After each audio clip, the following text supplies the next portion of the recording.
everybody, it's SaskiaSketches and today I am reading a Skyrim fanfiction. I've never played Skyrim or anything set in the Skyrim universe. I know nothing about it, but I do know this fanfiction because my friend has been working tirelessly on this and it's been really cool to read and I am they decided to rewrite the whole fanfiction, so I thought, oh, wouldn't it be fun to read that for YouTube, because I love his prose and his writing in general is really good, so I thought, yeah, it'd be nice to share it. So yeah, enjoy that. Story time with Saskia. Whoa.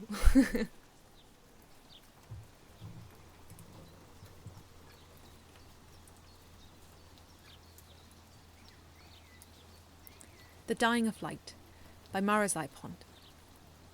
Chapter 1. Prologue. Two sets of light footsteps echoed across the vast emptiness of the fort. Vivid laughter filled its musty air. Two children, a red guard and an Argonian, raced against one another, carefree. They were not much older than half a dozen summers. Despite the arched hallways and the pillars that stood tall and dignified around them, the place they inhabited was in a state of disrepair. Thick, dusty spiderwebs coated the nooks. The old windows were dulled and grey. Stone everywhere was chipped and worn. No banners adored the walls. This did not appear to bother the young ones, nor did it disrupt their merriment. "Ow, Miette!" the Argonian cried out. The scales beneath his blue eyes were as black as obsidian, and shimmered softly in the dim light. Over time, he would grow to possess a prestigious crest, with feathers in shades of green and blue. But now, in his youth, only horn nubs grew at the back of his head. Behind him, the red gardener meat laughed viciously. She wielded a wooden sword, grafted out of the sturdy oak of the Day Spring Valley. It had seen many playfights before. She loved roughhousing way more than her friends did, and often ended up with a collection of bruises and cuts that had to be tended to later. There was a worry in some of the adults sometimes that she would one day climb a tree and land herself an injury or fall to her death. But there was no stopping the lively wild child who wanted nothing but to experience the world and its many adventures herself. Okay, what I think I'm going to do is I'm just going to read and then also record my reaction to it, because I think that's kind of cool and fun way to do it. So this is really cool. I love the way these sentences flow, and I am honestly so just the prose in general. My friend's really good at that, and I just love how I know it feels nostalgic, I guess. In a way, it feels very warm and cozy, and of course it's setting up a bunch of things here too. But it's it just feels like a poem almost, and I just love. I know the characterization is very strong. Yeah, I'm really enjoying this so far. "I've no mercy for vampires." Nimit's tone was vicious and came with vigor from deep within her lungs. She tackled Dika with ease, even when he was much bigger than her, and then sat astride the Argonian's chest, holding the wooden sword against his scaly throat. The boy huffed in distress, eyes rolling about. He was forever the underdog in the games between them. "Gotcha!" Nimit's chest rose and fell as she triumphantly stared down at her victim. She wished her father would have been there to see how even an enemy twice her size was not safe from her blows. Maybe then, with his chest full of pride and love, he would worry less, knowing that the fort and their home was under the auspices of a fierce protector, of such a fierce protector. One day at least, for she knew she was too young for any of that now. It was what everyone always kept telling her. Dika whimpered, still panting. Nimit rose from her self-proclaimed throne and turned around, only to be met with her father's cold gaze. That is actually a really cool line here, a self-proclaimed throne. I like that uh, imagery, or I don't know what you'd actually call it, but that's I don't know, fun way of putting that. Yeah, and oh no, that's the father. A proud smile gave way to an audible inhale. The remnants of a drunken mirth faded quickly from her eyes as she saw Isran's stagnant expression. Have you not gone over this before? You are getting a little too old for all this horseplay, he spoke bluntly. The older Red Guard did not maintain eye contact for long, but rather brought his palm to his daughter's shoulder and squeezed it firmly. Come along, and let your friend go. Do not bother him any longer. Young Namit cast a quick glance over to her friend, who lay still on the stone floor. Dika gave her a pitying smile and shrugged as a way of expressing sympathy. Then he got up, deciding it was time to see his own mother, and slunk away like a tiny thief. The Red Guard did not hesitate. She followed along after her father, skipping in the very footsteps she yearned to grow to fill one day. Only would she later understand how vast they actually were. Ooh, that is a really, really cool line. I love that's beautifully written. I don't have any comment, but wow, that's nice. Even before the incident, Isran had always been a grave man. He had a deep frown ingrained into his features, and pale green eyes that had pierced many an opponent. He did not smile much, and he laughed even less. That is also a really nice one. But his men forever respected him, and he bore a strong set of morals. In more ways than one, Namit's admiration for him ran deep. From a child's point of view, he was everything one would expect from an exemplary hero. Selfless, courageous, driven by a great purpose.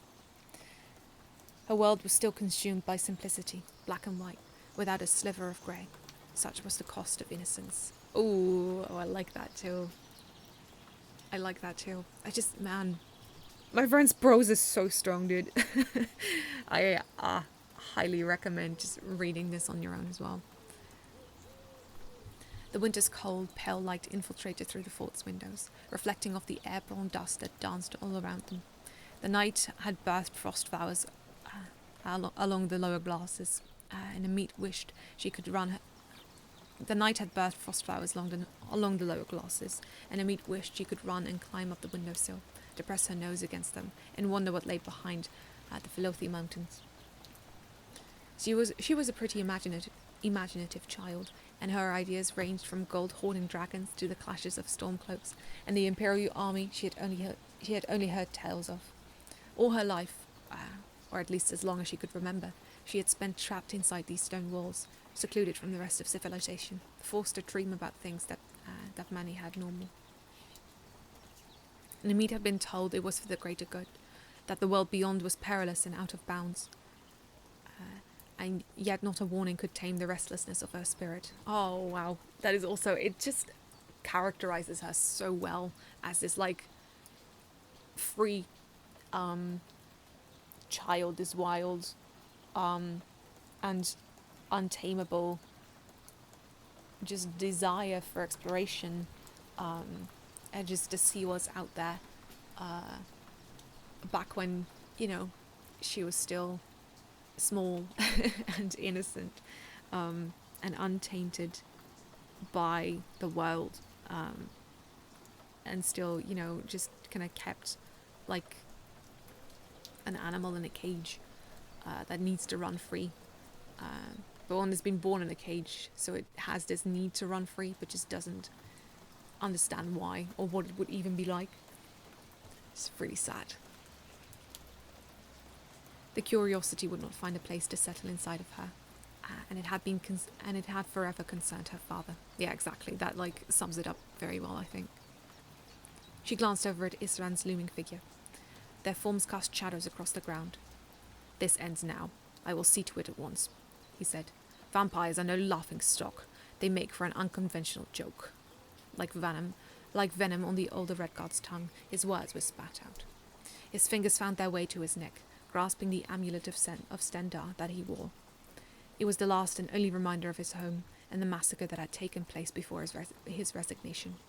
Isran could still see the corpses littered about, feel how the blood burnt in his nose, and hear the cries as they rang along the valley, as they rang throughout the valley. The memory made him squeeze his eyes shut and pray to forget. There's also, Isran is a very interesting character, in the sense that he has endured a lot. He's extremely morally grey because he does a lot of questionable things, but at the same time, you can totally see why. Like, I can completely understand where he's coming from. When the man finally looked down on his daughter, he was met with her doe-eyed gaze. His expression softened, but only a little. Nimit was the only family he had left, his little girl. It hurt him to think of the lengths he would have to go to ensure her safety. It would be painful now, but rewarding, should danger ever arise again, and forever it would. Oh, I like this. And this also, again, like, really shows extremely well how traumatized he is. There was nothing he wouldn't do to keep her safe. "It's okay, Pa," she responded assuredly. I will work ceaselessly to make you proud." And this also, like, she wants his approval so badly, and she's gonna do everything she can to earn it, and he's just not gonna give it, because it's really sad. Isran glanced over at her shortly. "Ceaselessly? Who taught you that?" Before she could answer, he shifted his attention back to the view of the blue mountains opening before him. The fog had crept over from the east and settled over the valley. Among the leafless thickets, poking out from the shadows like black bony fingers, a few of his men, still discouraged,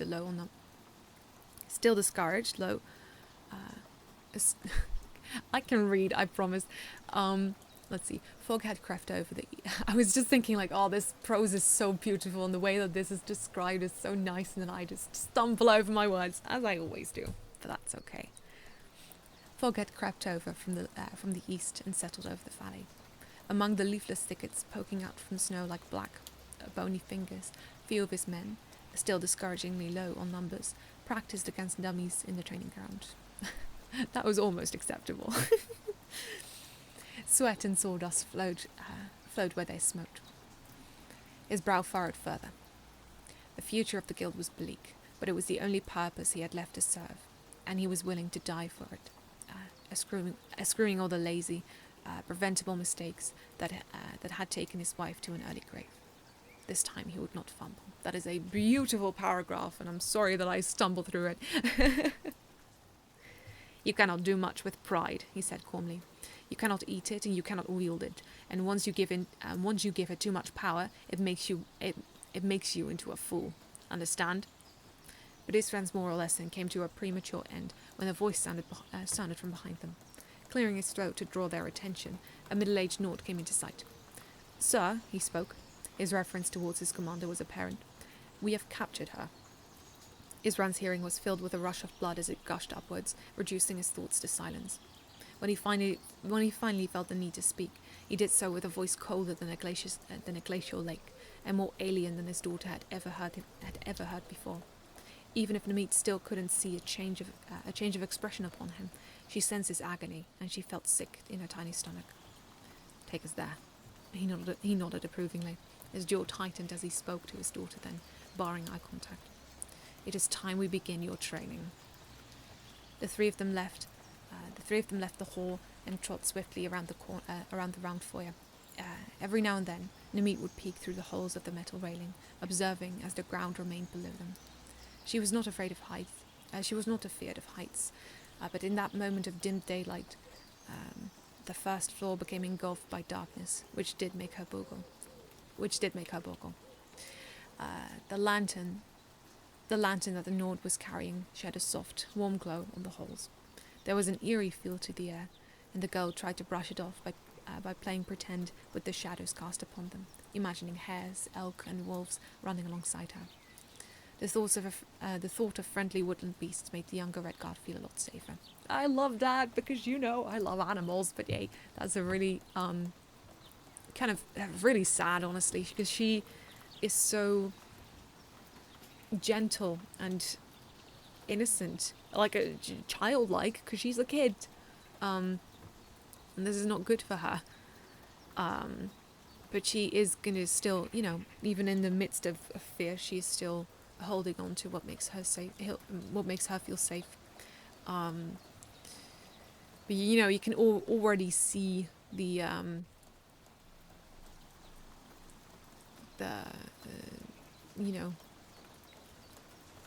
the strings forming and the dies cast. You can see where this is going, and it's really sad. Namit could not see much from where she walked behind her father, but given the lack of conversation between the two men, she knew it was no jaunt. She had to hop a little to keep their pace. They walked past her father's study, which was directly across from hers, and entered through a stone arch in the same fashion as the other entrances. She had not been allowed into this part of the fort before, and the unexpectedness made her feel even more on edge. Anticipation stirred within her, and a jittery feel spread to her fingertips. When she saw the first red splashes upon the tiles, her face paled, and she suddenly felt very faint. Oh gosh, I love the way that her just physical reaction is described as well. Just how she's so tiny, she has to speed up to keep pace with the adults, and how her fingers are shaky, how she feels kind of sick, very well described. What is this place? Her voice was weak, barely audible. Isran did not answer, but instead heeded to her question by asking the Nord to light upon the chandelier. As her eyes grew accustomed to the darkness, and the candlesticks lit up one by one, her childlike world shattered. Her gaze flung in fear from one thing to another.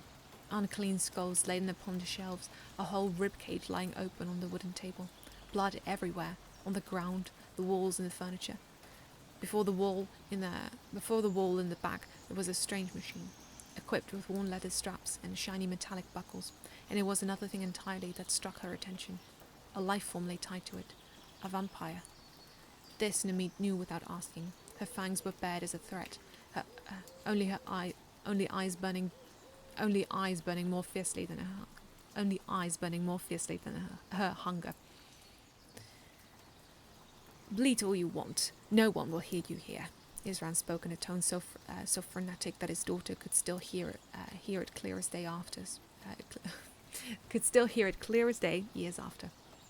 The vampire hissed and wriggled under the straps, and he rewarded her defiance with a mouthful of spit. I cannot stomach looking at you, obnoxious filth. Then he gestured to his Nord companion, who left them for less than a minute, only to return with an odd-looking bow, which he then handed over to Isran. This is a crossbow. It's a sturdy, adaptable weapon, and now I will teach you how to use it, Isran said, demonstrating as he spoke. Firstly, remember to always keep your finger off the trigger. Secondly, you will need to cock the bow pull the string until you feel it lock into place. Then you will need a bolt, which is a type of arrow. It should be inserted inside the barrel, like this. Isran loaded the crossbow, making sure to explain thoroughly through each phase. All you have left to do now is pull the trigger, and if you've got decent enough aim, this should be the death of it. We will practice that later. Now it is time for a test of bravery. Do you think you can do that? He then handed the crossbow over to Namit, who stood rigidly in place, unable to question the orders of her father. She took the weapon with shaky hands and aimed it the way Isran had showed her. Soon you will have done a deed that exceeds the effort of many a good-willed men, said Isran. The vampire shriveled and laughed, derided death, even as it stared her down. Her ferocious eyes burned a hole in the drapes of Namit's soul. Ooh, okay. That's a really cool line. And then left him ablaze until naught was left but a charred pile by her feet. Wind then took it and blew it far, far away. In a short, whistling blow, the bolt pierced the air and dug into the vampire's skull. It exploded from the impact, made a mess across the girl's hands and clothes, There was a terrible squawk before the body felt limp and lifeless, a trickle of dark blood dripping down its cheekbones. Through the gaping red hole, liquid brain matter leaking out. Namid could barely see through the tears that had quickly filled her vision. The crossbow slipped from her grasp. It clanked hollowly against the floor. Isram beamed as much as he was capable of. He touched her shoulder approvingly, gentler than before. "Go wash and meet me at dinner," he spoke. "One day you shall be something great." Woo! Oh my goodness. Oh wow, that was really good. The build up and attention was really well done, even though I knew where it was going. Again, the prose is just fantastic. It really feels like like reading a song or reading a poem, and at the same time a story, and a really tragic story. And it's tragic to see, I guess, Namid's backstory, and just a glimpse into her life. I feel like this does a really good job of like throwing you just into the action right away. Like this is an extremely good hook, and like it definitely makes me want to keep reading. And so I am glad that I got to read it here today, even if I stumbled a little bit here and there. I'm trying to get better at reading, and this was a really, really good practice, and I very much enjoyed it. And I also think the format of just reading a little bit and then reacting to it as well, I think that's fun. I think it's more fun than an audio book, I guess. That's what I personally like to do, and I think that's because that's how I read too. When I'm reading by myself, I will read and sometimes just like stop reading and just think about what I just read, or like exclaim like, "Oh no! Oh, what is that? What's going to happen?" Blah blah blah. And when I'm really invested in the story, anyway. So yeah, I like that. I like capturing my reaction. I like I don't know, like going through this in a YouTube video format as well. So if you want to read this, I'll have it linked in the description. There is as of now, the time of recording this, there is already a new chapter out. And I would ask you to please leave a kudos and leave comments, and just be nice to my friends and tell them they did a great job, because he really did. And it's really cool to read his work. And I'm glad that he allowed me to do that. And I'm looking forward to reading more. And yeah, that's it, I think. So thank you guys so much for watching this video all the way to the end. And if you enjoyed it, please leave a like and subscribe to this YouTube channel for more art videos every single Friday. Have a great weekend, guys, and keep on sketching. Bye!